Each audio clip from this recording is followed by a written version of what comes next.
My name is Josh Olin. I'm Treyarch's community manager, and we're here to talk about Call of Duty Black Ops. Black Ops takes place during the Cold War, and it's not about the Cold War. It's about the various deniable operations and covert missions that took place during the Cold War. So it's a completely fictional story we're telling, but we're going to have that historical backdrop for the players for reference. The story we're crafting is really deep and rich. Like, we're creating a narrative and a plot that is made for one person to be viewing it on. The creative freedom comes with in two forms. First of all, it is a very broad era, so there's a lot of material to work with. But then the fact that we're covering the Black Ops stuff, the fact that these are CIA-backed teams. We talked to advisors, and they would tell us that it was not unrealistic for them to receive like prototype weapons upwards of like 5 years out in advance of when they were in main production.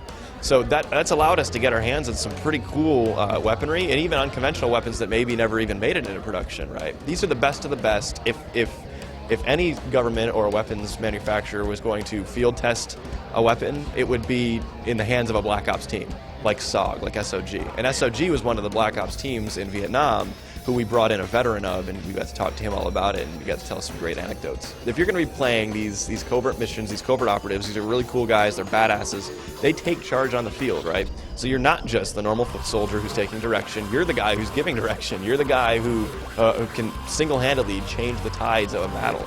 So we needed to make sure we're creating a nice character for yourself that you're going to be able to identify with, recognize when he's speaking and when you're speaking. You won't always be playing the same person either, so if you're going to be playing as Hudson and you're going to see Mason, then you're still going to need a face and a voice anyway. It just made sense that we would give that first-person view a voice as well. It's going to be rated M, I'm sure, and it is a mature-themed game. We don't want to tone that back. War is a brutal thing, and I feel like that adds another level to immersion for the player that's just going to help sell that entertainment experience better.